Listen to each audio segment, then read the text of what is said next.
Amara and Chisom grew up side by side in the warm, buzzing streets of Enugu. From the moment they met in primary school, something clicked. They weren't related by blood, but you wouldn't know it by looking at them. They did everything together. Walked to school hand in hand, shared Akara during break time, and whispered secrets under the mango tree behind their houses. If Amara cried, Chisom was the first to wipe her tears. If Chisom was sick, Amara would sit by her bed, holding her hand and telling funny stories to make her smile. Their families became close too. Chisom's mother called Amara her second daughter, and Amara's father never came home without buying something for both girls. They made up songs, braided each other's hair, and talked late into the night about their dreams, becoming successful women, falling in love and never ever growing apart. People in the neighborhood often said, "These girls are joined at the soul." And truly it felt like nothing could come between them. Even as they entered their teenage years, their bond stayed strong. Boys, school pressure, even small arguments never lasted. They always found their way back to laughter, to loyalty. When Amara got her first heartbreak, it was Chisom who held her and said, "We'll get through this together."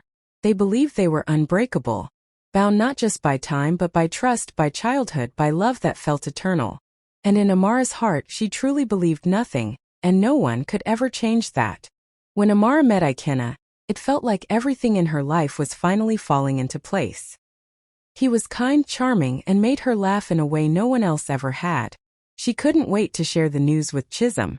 The moment they met, Amara smiled and said, "You have to meet him. You'll love him." And just like that, she brought the two most important people in her life together. Her fiancé and her best friend. Chisom was there for every step. She helped Amara pick out her dress, sample cakes, choose flower colors, and even plan the seating arrangement. When Amara got overwhelmed, it was Chisom who said, "Take a deep breath. This is your moment." Amara didn't think twice. She asked Chisom to be her maid of honor. Felt right. Who else would stand beside her on her big day? She trusted Chisom with everything. Her heart, her dreams, her future. She even shared things with her that she hadn't told Ikenna yet. That's how close they were. Amara thought, if Chisom likes him, then I've made the right choice. That's how much her opinion meant. That's how much faith she had in her. As the wedding day drew near, the excitement grew. The three of them spent so much time together that they started to feel like a little family already. Amara never saw anything strange, never questioned the late-night messages or the way Chisom sometimes laughed a little too hard at Ikenna's jokes. She simply trusted. Blindly, deeply, completely. She thought she was the luckiest woman in the world, marrying the man of her dreams with her best friend by her side.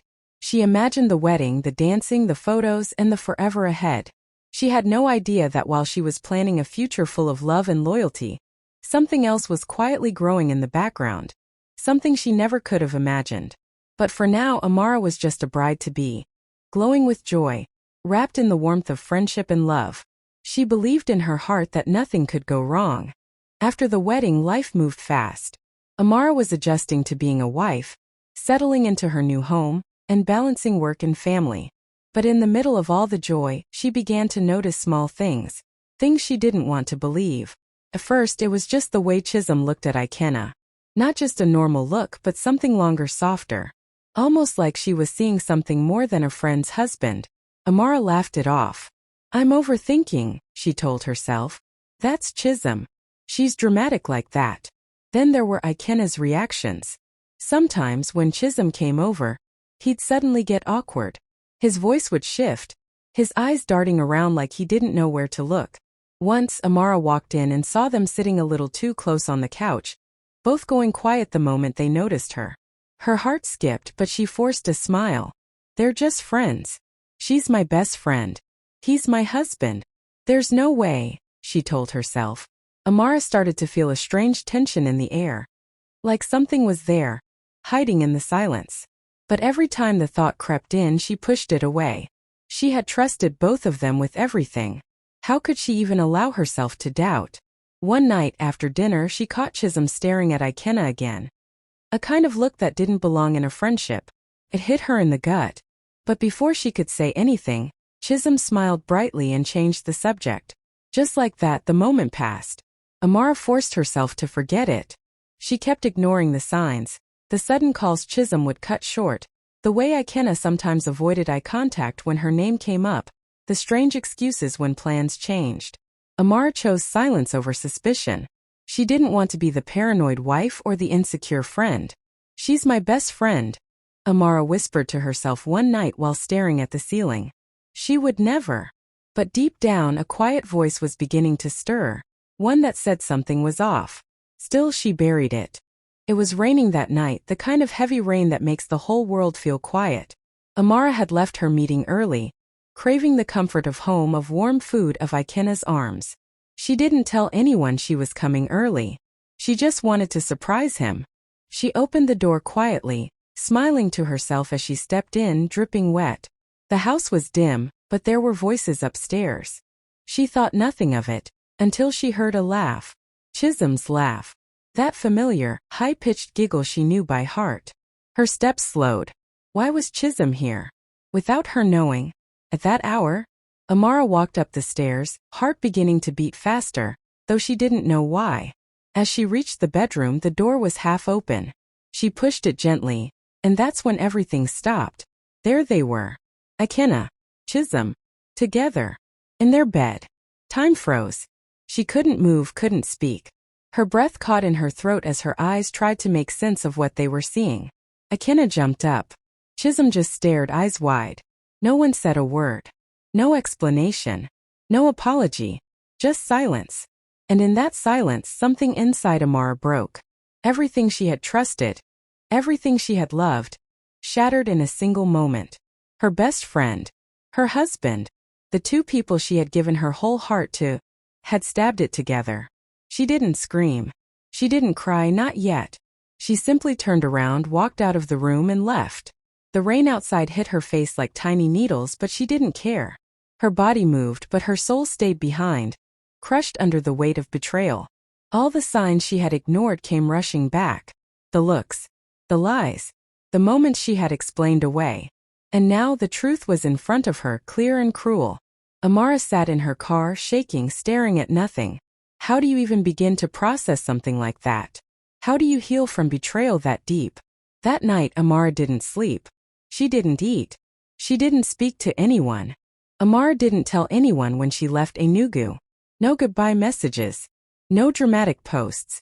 Just one small suitcase, a broken heart, and a quiet decision to start over. Lagos was loud, fast, and unfamiliar. But that was exactly what she needed. A place where no one knew her story. A place where she could breathe again. The first few weeks were hard. She cried in silence at night, her pillow soaking up all the pain. But every morning she got up and faced the day. She didn't move to Lagos to hide. She came to rebuild. Amara had always loved skincare. In university, she'd mix natural oils and shea butter in her dorm room, giving samples to friends. Now, with nothing left to lose, she decided to turn that passion into something real. She rented a tiny room in a shared flat, bought a few basic ingredients, and started small. 1 jar, 1 label, 1 customer. Every product she made carried a piece of her pain, but also her strength. She poured her heart into her brand. Late nights, early mornings, learning everything from scratch.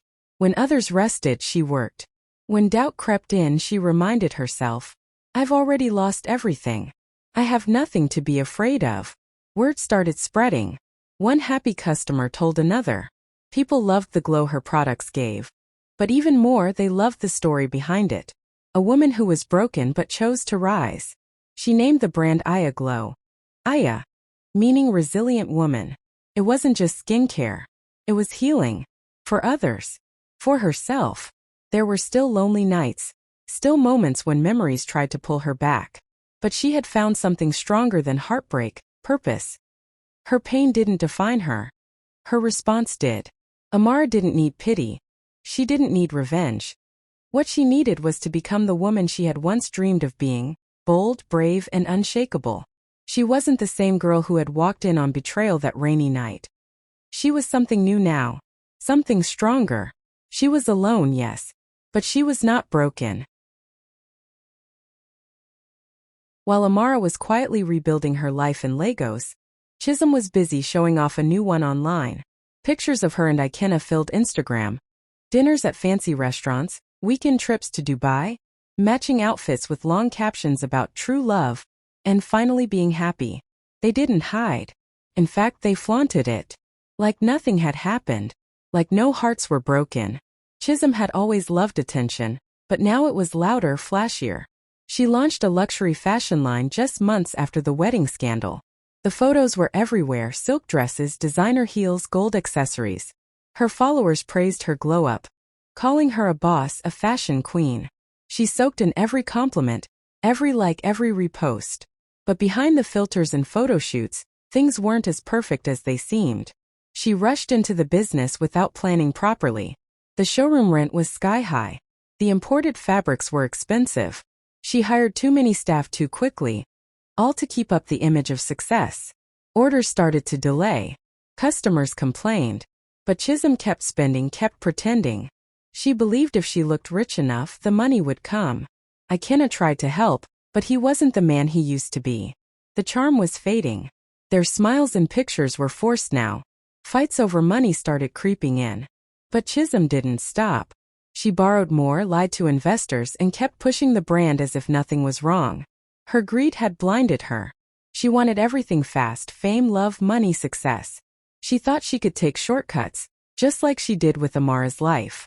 But business wasn't like that. It demanded honesty, hard work, patience, all things she had skipped. Bills piled up. Suppliers stopped delivering. A few blogs even whispered about lawsuits. But Chisom ignored it all, still posting selfies with designer bags and fake smiles. She didn't know it yet, but the empire she was building was starting to crack, quietly, slowly. Chisom was desperate. Her fashion brand was drowning, and the bills were coming in faster than the sales. She needed money badly. So she put together a flashy pitch deck filled with glossy photos, fake profit numbers, and big promises.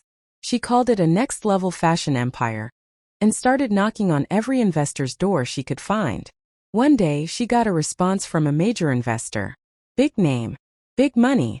He was interested in hearing more. Chisom was thrilled. She dressed in her best suit, practiced her lines, and walked into the meeting like a star.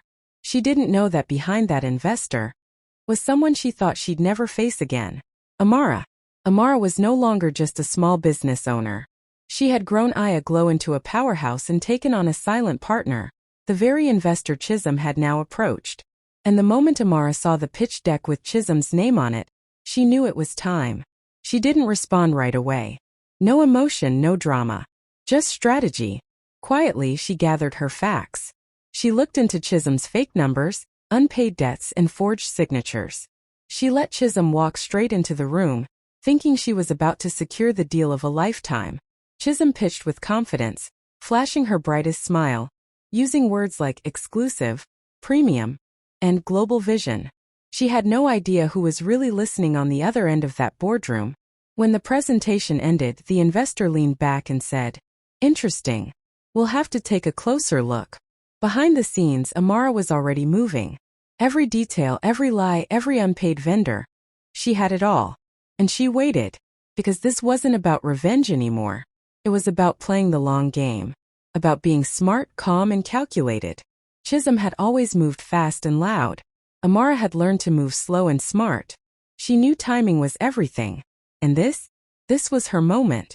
The girl who once walked away in tears was now the woman making the real decisions. A week after Chisom's big pitch, she was still smiling, thinking the deal was in the bag. She posted a photo of herself in a power suit, captioned "Securing the Future. Watch this space." She had no idea what was coming. Behind closed doors, the investor team had begun their review, and that's when the truth started to unfold. Amara had quietly handed them a full report. Unpaid loans, fake business documents, forged signatures, and multiple complaints from angry suppliers. It was all there. Clean. Detailed. Unshakable. When the investor read through it, his expression changed. This wasn't a businesswoman. This was a ticking time bomb. And the worst part? She had lied straight to his face. Chisom was called back in for a follow-up meeting. She walked in confident, expecting a handshake. Instead, she was met with silence, cold, heavy silence. Then came the word she didn't expect. "We've decided not to move forward. We've also alerted our network." She blinked. "What? Why?" They slid the file across the table. Her eyes scanned the papers, her own lies staring back at her. She froze. No words. No excuses could save her now. And then the final blow, the name at the bottom of the report. Amara Okoye, co-founder, Aya Glow. Chisom's heart sank. That's when it hit her. She hadn't just lost a deal. She had been watched, she had been played. And the woman she thought she'd left behind had just pulled the rug from under her. Quietly, powerfully. News spread fast in the investor world. One by one, other potential backers pulled out. Her emails went unanswered. Calls were ignored. Her once flashy empire started to crumble, and she couldn't stop it. Meanwhile, Amara didn't post a word. She didn't need to. Her power wasn't in noise. It was in control.in, patience.in, letting the truth do the talking. The same woman who was once betrayed had now become the storm. And Chisom? She was left staring at the ruins of everything she built on lies, finally realizing what real power looks like. Chisom sat at the cafe in Port Harcourt, staring at the door, hands shaking slightly around her coffee cup. Her once perfect nails were chipped. The glam was gone. The weight of everything she'd lost was finally sinking in. She had reached out to Amara with a shaky message. "Please, I need to talk. I'm sorry." When Amara walked in, heads turned. She looked nothing like the woman Chisom had betrayed. She looked stronger, softer, and unbothered. Calm, graceful, powerful. She sat down slowly, setting her phone on the table without a word. Chisom opened her mouth to speak, but Amara held up her hand. "I'm not here for your apology," Amara said quietly, her voice steady. "I know you're not sorry for what you did. You're just sorry it didn't work out." Tears welled up in Chisom's eyes. "I was stupid. I ruined everything. Please help me fix it." Amara took a sip of her tea, not flinching. "You took my husband, Chisom. You sat in my house, ate my food, helped me plan a wedding while sneaking around with the man I was about to marry. You looked me in the eye and lied." Chisom looked down. Her voice cracked. "I didn't think it would end like this." Amara leaned in, calm but fierce. "It ended the moment you chose betrayal. I didn't ruin your business. You did that. I just made sure the truth came out." Chisom sniffed, desperate. "So that's it? You're just going to walk away?" Amara nodded slowly. "Yes. Because I don't owe you anything. You see, I didn't come here to gloat. I came here to show you what strength looks like." She stood up, ready to leave. Then she paused and looked down at Chisom one last time. "You took my husband," she said, her voice soft but sharp. "I just took a deal. Fair trade, don't you think?" And with that, Amara walked out, head high, heart steady. She didn't look back. She didn't need to. Because that moment wasn't about revenge. It was about closure. She wasn't the broken girl Chisom once knew. She was a woman who had faced fire and walked out untouched. Amara didn't just move on. She rose higher than anyone expected. After the storm, she focused fully on her business. Aya Glow went from a small brand in Lagos to a beauty empire loved across Africa. From Nairobi to Accra, women were talking about her products. Stores lined up to stock them. Influencers begged to collaborate. Her story, a woman betrayed yet undefeated, became the soul of the brand.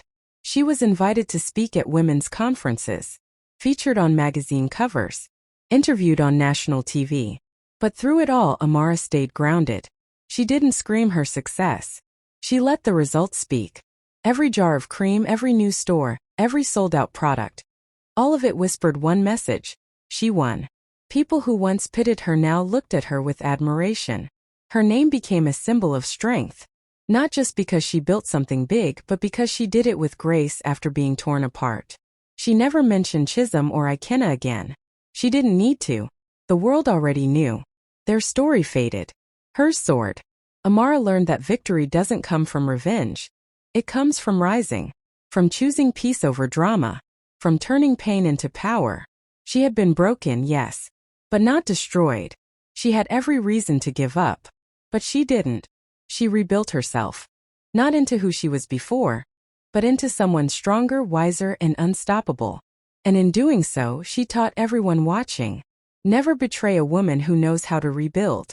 Because when she rises higher than ever before. Victorious.